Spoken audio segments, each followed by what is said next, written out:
in Leviticus chapter 19 still. Hopefully they're going to finish it up and get over into chapter 20.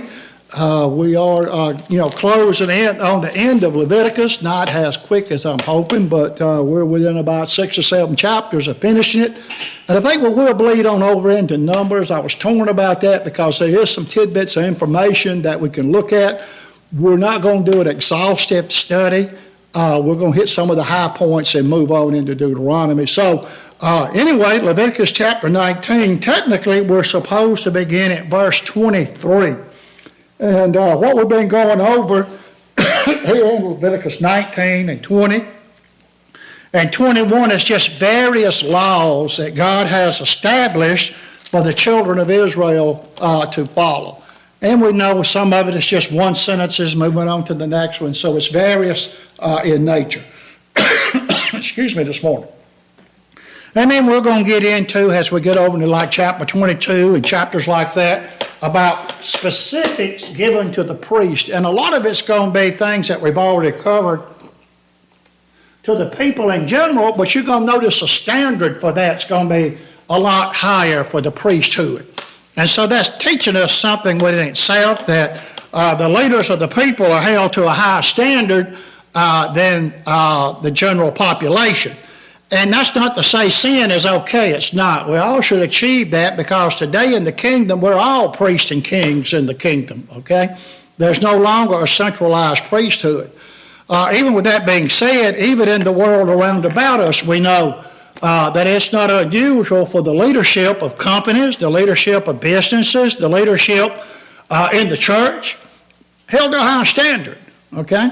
And that's rightfully so, because they are the face of the entity that they're representing, okay? So their actions and character are held to a little bit higher standard than the regular person.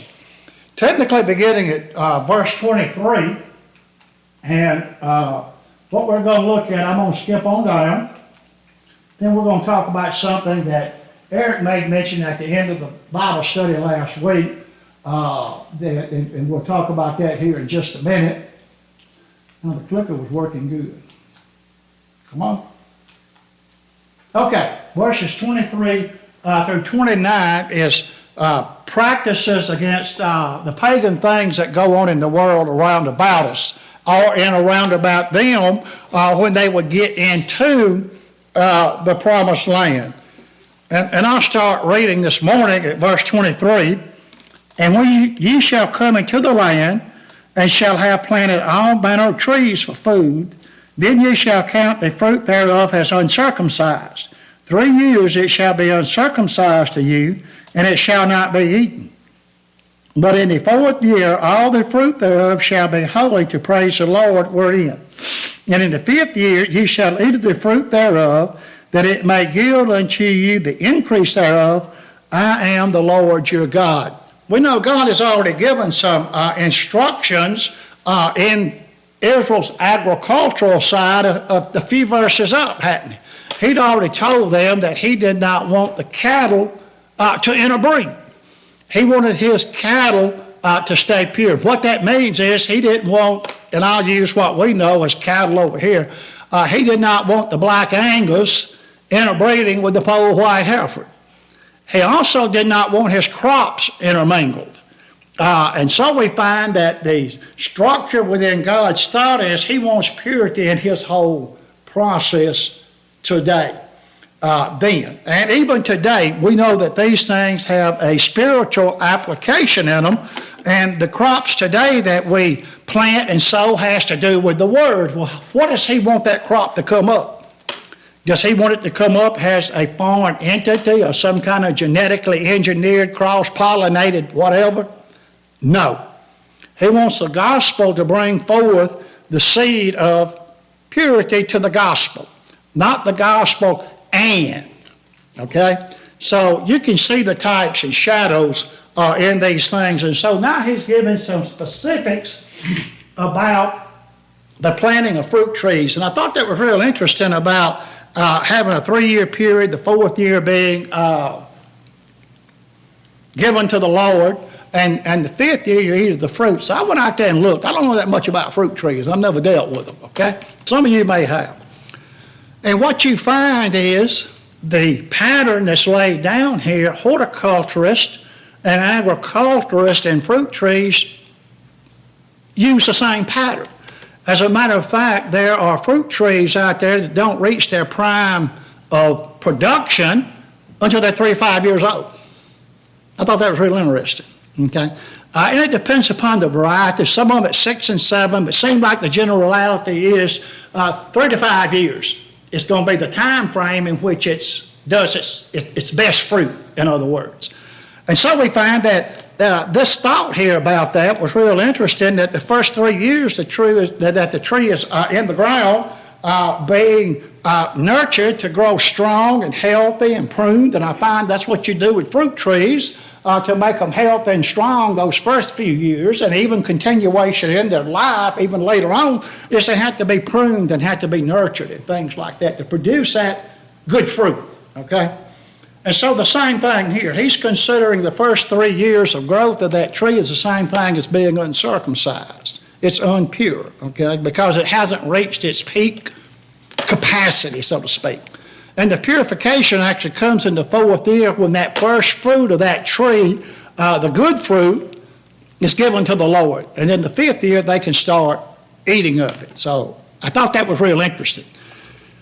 I'm going to kind of go out here, but I'm not going to go out here very deep in it, okay? Because we know a lot of this has a lot of types and shadows in it. There is some thought that those first 3 years of the fruit tree has to do with the 3-year ministry of Jesus Christ. The 4th year of sanctification has to do with the structure and the implementation of the church. And the 5th year, which is in the future, has to do with obtaining that best and perfect fruit, which is heaven. Now, Eric, I'm going to stop right there, okay? Because now we're wading off in this thing pretty good. But I'm just letting you know, when you do some study on your own, there is some thoughts out there. And if you look at it, it does kind of fit in, okay? It does kind of fit in. There's also some thoughts out there about the numbers being here, the 3 and the 4 and the 5. When you put the 3 and 4 together, it equals 7. That's perfection in the eyes of the Lord, and we know numerology in the Bible. So there are some things here that it probably alludes to, but the primary thought here is he wants them to nurture their fruit trees. Daniel, do like you have a comment. Oh, okay. All right, I'm going to move on then, okay? And I'll stop right there on that, because you can wade off in this thing like we did before and get into these different tiers of thought. And we'll stay right here for about 6 months, and I don't think we want to do that. So we have this thought here about the fruit trees, and then Daniel, if you will, pick up at verse, let's see where I left off at. 26. If you'll read 26, I'm going to let you go ahead and read the balance of the chapter, okay? You shall not eat anything with the blood, nor shall you practice divination or soothsaying. You shall not shave around the sides of your head, nor shall you disfigure the edges of your beard. You shall not make any cuttings in your flesh for the dead, nor tattoo any marks on you. I am the Lord. Do not prostitute your daughter to cause her to be a harlot, lest the land fall into harlotry and the land become full of wickedness. You shall keep the Sabbath and never reverence my sanctity. I am the Lord. Give no regard to mediums and familiar spirits. Do not seek after them, to be defiled by them. I am the Lord your God. You shall rise before the gray-headed and honor the presence of any old man, and fear your God. I am the Lord. And if a stranger dwells with you in your land, you shall not mistreat him. The stranger who dwells among you shall be to you as one born among you, and you shall love him as yourself. For you were strangers in the land of Egypt. I am the Lord your God. You shall do no injustice in judgment, in measurement of length with a volume. You shall have honest scales, honest weights, an honest ephah, and an honest hin. I am the Lord your God, who brought you out of the land of Egypt. Therefore you shall observe all my statutes and all my judgments and perform them. I am the Lord your God. Wow, so now we went from, looking at something in specific to going back to various laws of morality that God has put in place. And when you look at it, so far it's been very detailed, even though some of this is repetitious. How do we learn a lot of times about things? Hearing it over and over again, right? Okay, so he's doing this to drive home the point, this is what I expect. Now, when you look down through this, and so far what we've seen in God's laws on morality, that was a problem back then. It was a problem before the flood. Is it a problem today when you look down through here? Yes, very much so, isn't it? So has the attitude and actions of man changed a whole lot since the beginning? No. So what happens? Man is still coming under the influence of the devil through the flesh, isn't he? Okay? And this is what you got here. If you want to put a bottom line on it, that's what it is, okay? It's just the influence of the flesh. And you go back and you look at some of this, and we've already covered a lot of it. I thought it was real interesting. He's already talked about not eating things with blood, and things like that. Neither shall you use enchantments nor observe times. Well, what's he talking about? Like the heathen world and the heathen cults and the pagan practice is around about them. As I said before, this eating of blood was first mentioned in Genesis chapter 9 and verse 4, so that's nothing new. A lot of the general principles have already been put in place before the flood and shortly thereafter. Just now, though, it's becoming what? Written down. So you can see it. You can reference back to it. You can have it. Verse 28 was real interesting. I've looked at this before about even the cutting of your hair. Notice, you shall not round the corners of your head, neither shalt thou mar the corners of thy beard. What's he talking about here? You're not going to do the customs like the heathen world around about you. Okay? One of the things that I heard a preacher mention one time years ago about rounding the corners of your head, he said, sometimes it was real stylish and all, it looked like people put a bowl on the head and they cut the hair around it, I don't know if you remember that style. He thought, well, I wonder if he's talking about that, But what he's talking about is doing your hair like the heathen world would do. They would trim their hair in certain manners, in certain ways, certain shapes, depending upon the god they worshiped, and all this kind of thing. The beards were the same way, their beards, and we've seen it in things of ourselves where sometimes the beards would be close here and hanging long here, or be bushy here, not hanging here, or be tied off, things of that nature. He said, I want you to present yourself in an acceptable manner. And notice, too, he gets into tattoo. And some of these subjects is kind of like preaching on giving and dress and things like that. You want to start a bonfire? But it shouldn't be that way. It's the Word of God. And it has to do with our heart and our thoughts in the matter. And so, he talks about this, about the cuttings in your flesh. He says, for the dead. Now, I've actually seen people do this that will get great expensive tattoos to honor the dead. God is telling them, don't do those pagan practices like the pagan world around about you. The dead has its place and it has its honor in your life, but don't go to cutting on your body to promote that. He's likened that unto a type of cultic practice, okay? Just like the cutting of the hair of the world around about you. What separates God's people from the world in general? Distinctiveness, right? Well, if you look like the world, and you talk like the world, and you act like the world, what have you got? the world, it's going to be hard, isn't it? Reed and I was talking about, there was a guy I run into several years ago, and had become a member of the church, but the thing is, he had some real politically pointed tattoos, like on his cheek and on his hand and things like that.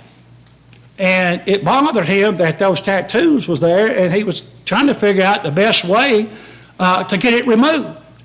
Because it's hard to preach the gospel to a guy if you got a swastika plastered on your cheek, isn't it? You probably ain't going to get very far, are you, Greg? Okay? And things of that nature, it's what he's talking about. I know Reed was talking about, he had seen, I think it's out there on YouTube, there's a brother, I think it's out on one of the Indian reservations. Anyway, he obeyed the gospel. He's all tattooed up like that. And it's problematic to try to preach the gospel when you got all kind of worldly, suggestive tattoos on you, isn't it? You know, but people obey the gospel, and it's something you have to deal with until you can get it corrected, if you can ever get it corrected.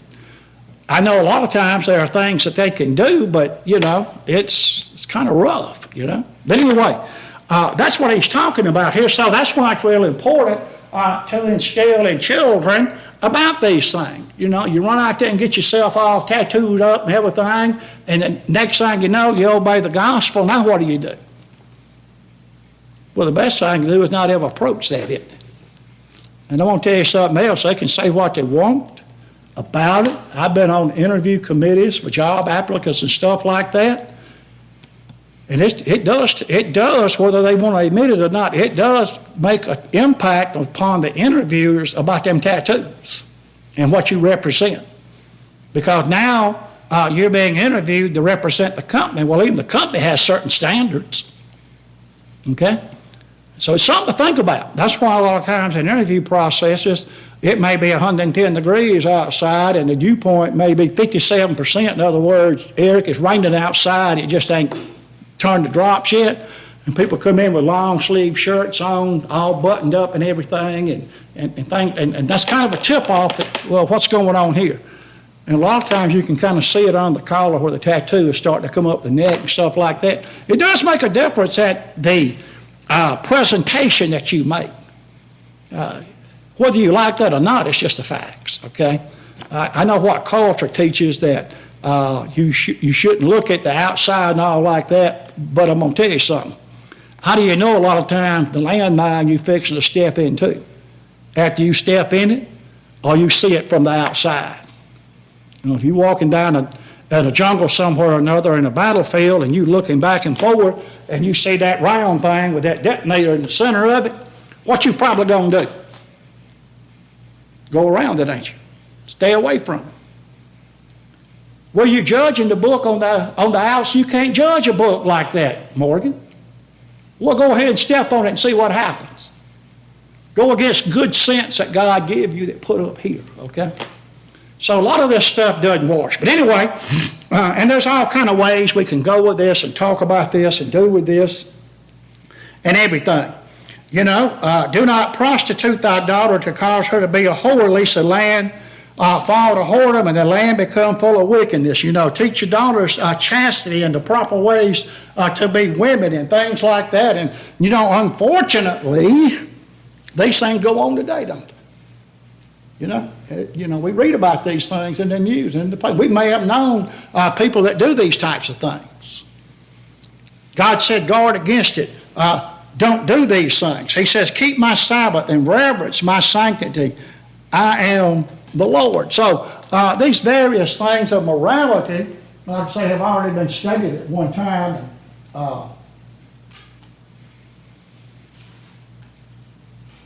So, you know, God prohibits eating blood, practicing divination, sorcery, cutting hair, in certain ways making the body with tattoos and prostituting one's daughter. So, you know, these things may not be something we like to think about, but they are in God's law. And, you know, he's given this to the children of Israel, isn't he? This is his people he's talking to. So who is this talking to? Who does the New Testament talk to today? Yeah, it's there for the world, no doubt, to read and all. But who are those instructions for? For the world at large or for the church? And how the church is supposed to conduct itself, see? So this is why we have all this. And, and it's, it's hard not to apply that to modern society, isn't it, Reed? When you take a look at these things. So all you got to do is look at what's going on. Eric, you look like you got something you'd like to say. You had that look on your face.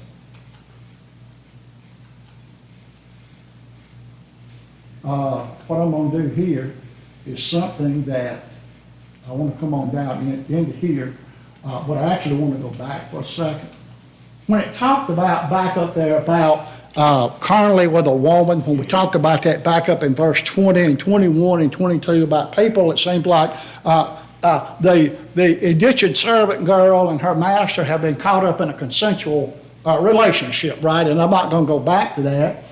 And so, God is looking at that punishment there and about how these things ought not be. Let me back this up one more slide, see where I'm at. And it was something that was brought out in that after the Bible study. Eric brought it down that these things, no, I can't find it now. I thought I had it in my mind. Anyway, these things have to do with integrity, don't they? Well, that's a scary word, isn't it? Integrity. A lot of times if you say something about integrity, people get real uncomfortable, don't they? Even unfortunately, people in the church a lot of times, they get uncomfortable when you go talking about integrity, don't they? And it's very sad. But this is what the Lord is talking about here within these things is being people of integrity. Being people that word can be trusted, that you don't have to have a contract. And, no older than I am, and I'm getting on up there fairly well. But, I remember when Daddy, when I was a kid in the 60s and all like that, and we buying and selling cattle and farm implements and stuff like that. I don't remember Daddy ever writing a contract and the people he dealt with. If they agreed on the price of a bull, guess how they sealed it? A handshake. Actually, the first contract I remember my daddy ever signing was when he bought that new 1973 Ford F-100 pickup from Gilmore Ford. And he paid, of course, he paid for it. We've got the council check and all, but they wrote out a retail buyer's order. I mean, I'm sure there may have been others, but that's the first I remember, okay, that he ever signed. And it was one page. And I took that and showed it to Long Lewis down there here a couple of years ago. Morgan has a friend, and I do too somewhat with Long Lewis. And supposedly it's hanging up down in an office somewhere of that retail buyer's order being one page and that one council check from September of 1973. Well, that's how people done business, didn't they? Now, if you agree to buy something, a house or a car, how long does it take? You may be there all evening, and most of the next day just signing the paperwork. So what does that tell you about the shape integrity has gotten in? And just no older than I am, let's say in 50 years, and which way it's went, okay? But anyway, I thought that was interesting that in summation, Eric said, well, all you're talking about here is integrity. And he's right. I mean, if you want to sum all this up, be people of integrity. Greg. I just wanted to say that I heard a federal judge one time in court say, if it's not in writing, it didn't happen. I know. See, that's the way we've gotten it. And a lot of times, even if it's in writing. Anyway, but you're right. If it's not in writing, it doesn't happen. And unfortunately, you do have to document things, And a lot of times those documents are shredded apart by the legal system, but the whole point is you got to write it down to have some sense of proof, right? Is what they're looking at. Okay. So anyway, this is what we're looking at here. Sabbath and I had a blank. Now I can read. Sanctuary reverence, verses 30 and 31. Any other comments? Anybody in your brother on what we're just talking about?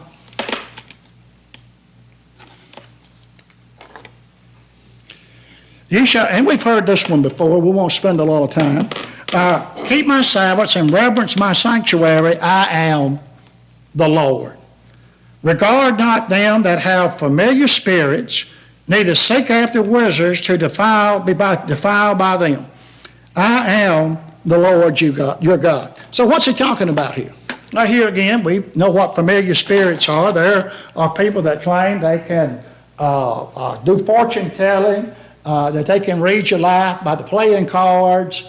They can take chicken feet, rattle them up in a cup, throw them out on the table, and all this kind of stuff, read crystal balls, just pick some. And I suppose if you look at the occult, that's some of the minor sides of the occult. Look at it a little bit deeper, and you're going to find there's a lot of blood and stuff involved in occult practices, okay? So he said, don't get caught up in that stuff, because Paul made mention to the church at Thessalonica, there's nothing to these dumb idols. Nothing to these dumb idols, you know? You need to wake up and serve the Lord your God and get away from these dumb idols. So here again, this is being illustrated about this witchcraft. Whether a woman's a witch or a male's a warlock and things of that nature, all that's regulated by the Bible. Don't get involved in it. Don't go to these people. And a lot of times people go to it and they kind of get hooked in it, you know? And so stay away from those types of things. Don't be like the world involved. There's nothing to those things. Any comment on that by you, brother?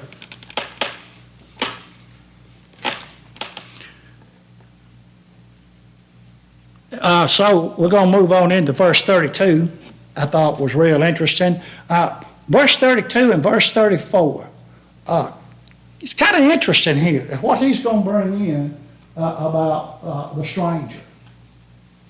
God commands observance of the Sabbaths and reverence for his sanctuary, warning against turning to mediums or spiritualists. Okay, we see that a lot of times, even with people of high profile in the media. Sometimes it's the leaders of nations. You know, we had a leader of a nation here about 25, 30 years ago. That one of the leading mediums, a lady named Jean Dixon, was the spiritual advisor to the president. You know, and that made a lot of media. You know, people of notoriety in Hollywood, it's not uncommon for them to consult mediums and spiritualists. Even around here, you don't see a lot of it, but you go into some of your larger cities, it's pretty prevalent. You know, every once in a while you'll see a sign up about a palm reader or a spiritualist or something like that, you know, around here. It's not as prevalent as it is in a lot of places, but stay away from those people. Treatment of the elderly and foreigners. Now, how about that? Now, this is something that we can think about here too. Notice what it says here. Thou shalt rise up before the hoary head, or the gray-headed, the white-headed, the elderly, honor the face of the old man, and fear God. I am the Lord. So he's telling them you need to show respect to those that are aged. One of the reasons why, if you go then read Proverbs chapter 1, one of the things that you're instructed to do, or they were instructed to do, or that Solomon wrote, was the fact that the wisdom that they possess. They live life.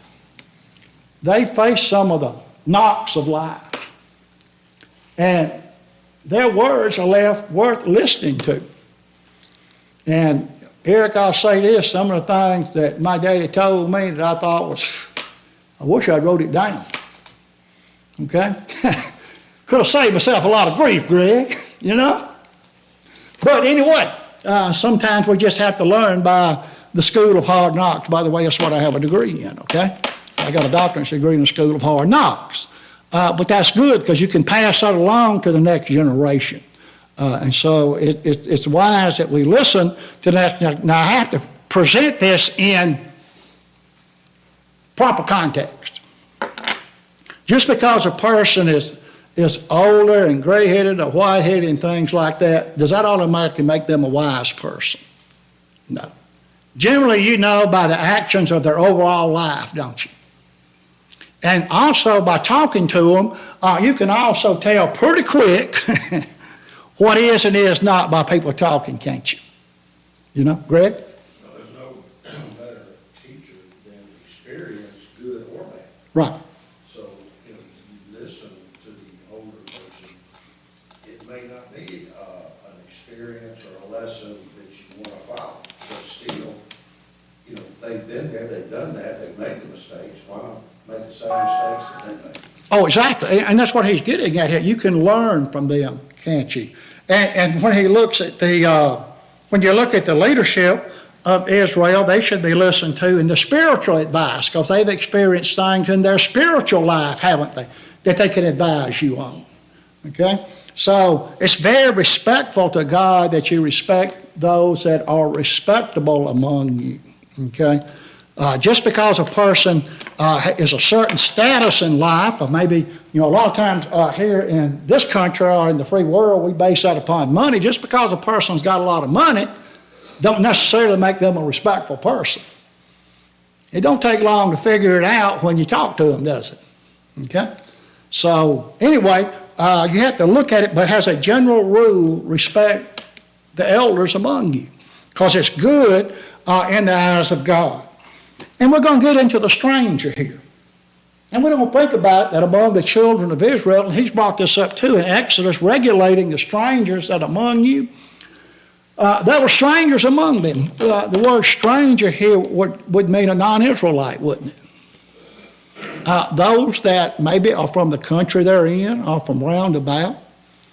So were there people that came in among the children of Israel that were not generally a part of Israel? Maybe they wasn't even proselytes. How are they to be treated? And it makes us stop and think today that when strangers come into the church to visit, how do we treat them? I know I've seen places and stuff like that, when strangers come in, everybody's like, is that the way you treat them? Or maybe they'll leave, No. Notice what he says here to the children of Israel about strangers coming in among you. And if a stranger sojourning with thee in your land, you shall not vex him. You're not going to put a burden on him. How are you to treat him?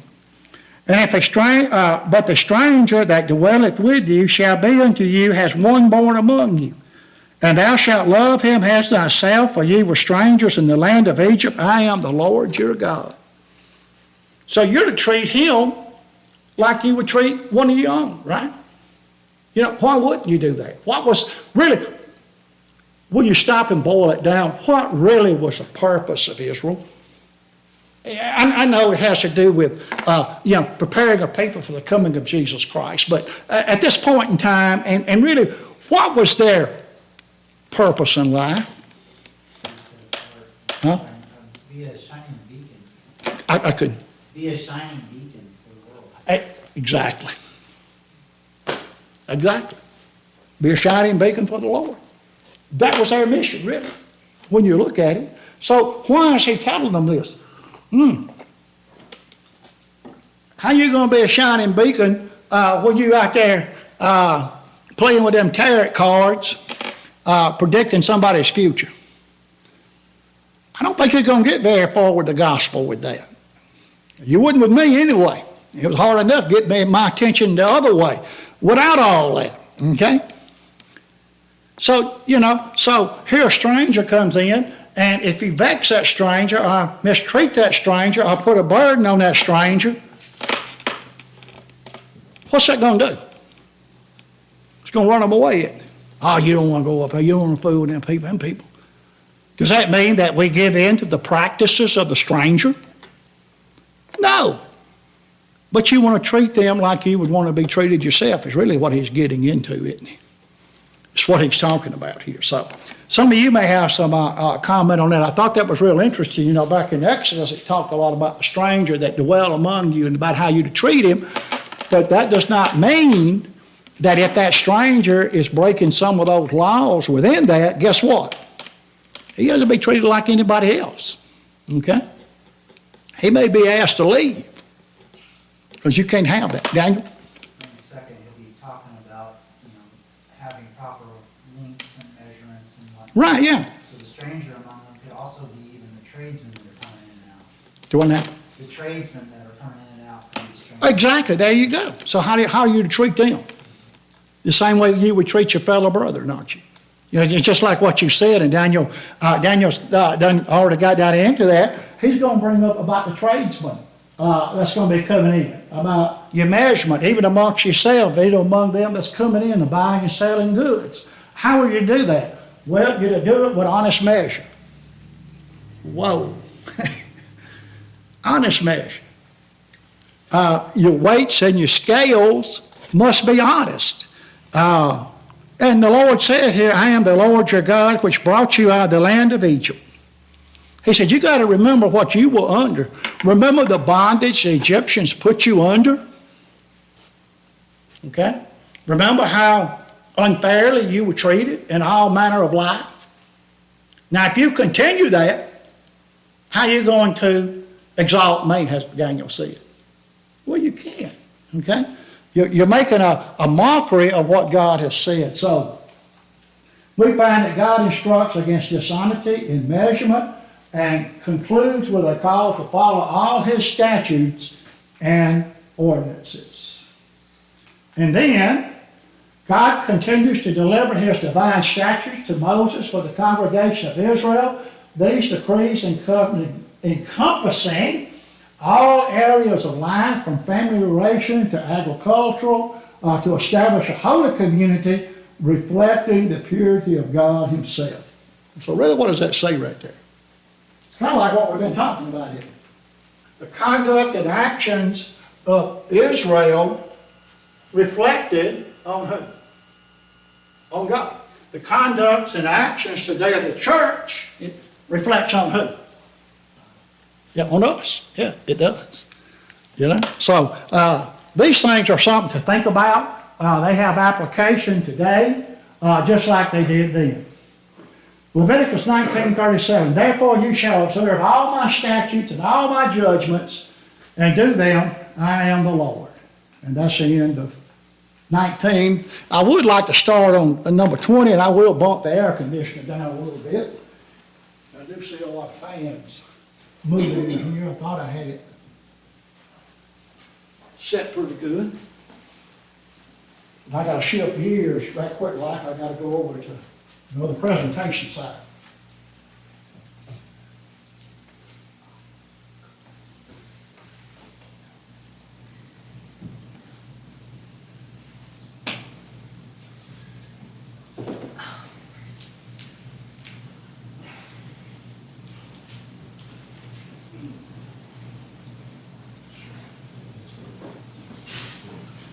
Okay, Leviticus chapter 20. We're going to continue on these various thoughts and topics of morality and treatment and things of that nature. When we take a look here, Leviticus chapter 20, the conversations with him. Him that giveth his seed to Molech, going to wizards, cursing parents, adultery and incest, and sodomy. Wow, some really heavy-duty topics again, isn't it? That he's going to regulate and get into in this chapter. Punishment for disobedience. So what I'm going to do is I'm going to look at the concentrated part of this covenant before we start in verse 1. 7 and 8. What's the whole thing about this? Instructing them to do what? Sanctify yourselves therefore and be holy. Ye shall keep my statutes and do them. I am the Lord which sanctified you. So here again, what was this all about? Warning them to do what? Glorify God. In their actions, in their attitude, and in their daily lives. Though through these stringent laws and their respective penalties, God underscores his abhorrence for defilement and perversion. His call for holiness serves as a reminder that we are set apart to lead lives that reflect his character and glory. while we navigate through the intricacies of our present day lives, this divine expectation of righteousness remains relevant. So, yes, it's relevant. It's relevant for today. What was one of the things that, right off the bat, again, he's going to talk about? Sacrificing their sons and daughters to the idols of the Canaanites. Primarily, who? Molech. And that's an artist's rendition of Molech, and if you go there and look, he did have the head of a bull, and he had the arms of a man and feet of a man, and his arms were outstretched like this, and they would actually lay the little babies up there and sacrifice them literally by fire.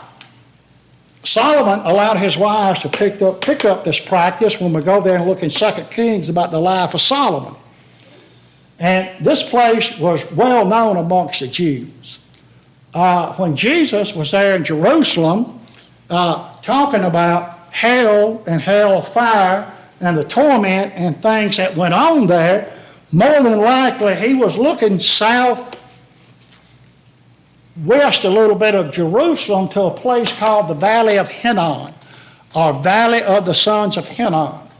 In Jesus' day, it was about 5/8 of a mile southwest out of Jerusalem, this valley was. And it was really the city's garbage dump. Okay? Fires burned there all day and all night, all kind of debris and trash was put in there. But prior to Jesus' time, and when the children of Israel went into the land of Canaan and has this thing developed, that area was also known as the idol worship for Molech. So when Jesus was telling them about the pain and agony and torment of hell, they got a real good picture of it. And no doubt he could stand there looking out Jerusalem and see those fires burning, and they could too as he's talking. And so one of the things that the children of Israel, and then we'll stop right here and I'll read it right quick like, and we'll come back to it next week. And the Lord spake unto Moses, saying, Again thou shalt say to the children of Israel, whosoever be he be of the children of Israel, or the stranger can't be doing this either, that's dwelling among you, that sojourn in Israel, that giveth any of his seed unto Molech, he shall surely be put to death. The people of the land shall stone him with stones, and I will set my face against that man, and I will cut him off from amongst the people, because he hath given of his seed unto Molech to defile thy sanctuary and to profane my holy name. Boy, pretty blunt, isn't it? You know, it still goes on today. You say, I don't know of anybody putting their babies on the arm of Molech and burning them. It may not be literally. And it may be in some country that we had never heard of. I don't know if it's going on over in the Middle East or in Africa or any place like that. It could be. But it's alive and well. Don't kid yourself. Sacrificing the children for your own pleasure is what he's getting at here. And I'm going to stop right there, but I'm going to pose this question. If some of you want to do a little research, Solomon had 750 wives and 250 concubines, but how many children do you read about? How many children did he have? Now, what happened to all the babies that was born among them heathen women? Do a little research. You're going to find it interesting about what went on back there. Solomon, in all his wisdom, fell to a very unspeakable heathen practice. Listening on the outside. Take a look and see it. I'll have that answer next week. I know what it is right now, okay? But anyway, I'm going to just plug that in there as a thought, okay? And we'll stop.